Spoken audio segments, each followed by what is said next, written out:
দেখ চল, এটাই ছেলেটা। চলবে কি? তুমি একটু ওঠো তো। কেন? আরে উঠতে বলছো, ওঠ না। দেখতে ভালোই, হাইটটাও ঠিক আছে, একদম পারফেক্ট, চলবে, বসো। আচ্ছা, তোমার গার্লফ্রেন্ড আছে? না। কেন? কি, গার্লফ্রেন্ড নেই? সত্যি তো?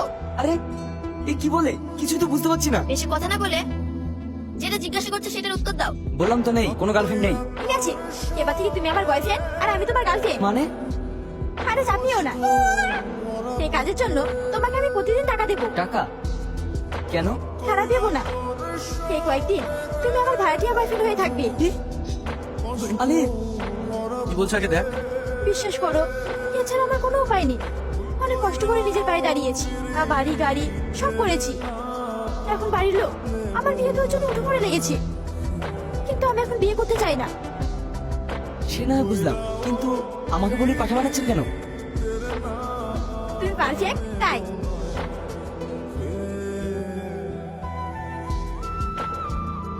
প্লিজ না করো না, 6 মাস তাহলে 4 মাস, এতে হবে তো? ওকে, তাহলে এই অভিনয়ের জন্য 10 লাখ লাগবে। কি, 4 মাসে 10 লাখ? কেন? আমাকে দেখে কি সস্তা মনে হচ্ছে? তোর বান্ধবীকে বোঝা।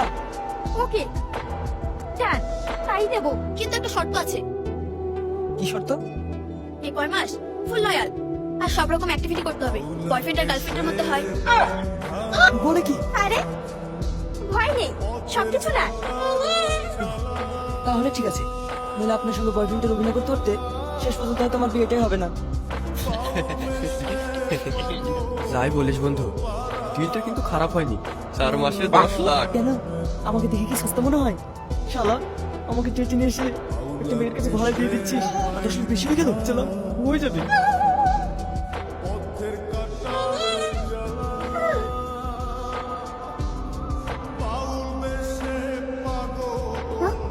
টেম্পোরারি গার্লফ্রেন্ড ভাইকে ডেকে দেবো। হ্যাঁ, এতগুলো টাকা ছাড়লাম, এটুকু তো করাই যায়। ভাই, এই ভাই, কি হয়েছে? এই দেখ তোর টেম্পোরারি গার্লফ্রেন্ড কল করেছে। হ্যাঁ, হ্যালো। বাড়িতে? ছি, তুমি আমার কার বাড়িতে? কেন? আমার বাড়িতে আমার বাপের টাকায় তৈরি করা। আচ্ছা ছাড়ো, জলদি চলে এসো, আমার বাড়ির সবার সঙ্গে মিট করতে হবে। বাই। ঠিক আছে। আরে, তুমি চিনিস গার্লফ্রেন্ড বয়ফ্রেন্ড? তাহলে এ শোনো, হ্যালো হ্যালো। মনে হয় কেটে দিয়েছে, আমি যাই। এই, কত টাকা ছাড়লি? সবটাই নাকি? হ্যাঁ। বলিস কি? আমি ঘুরতে যাবো তো, আমার টাকা লাগবে না? তো কি হয়েছে mister brother, for kind your information, pocket ফাঁকা করেছি, ব্যাংক না। হ্যাঁ, নে নে, মনে রাখিস আমারও দিন আসবে। হ্যাঁ।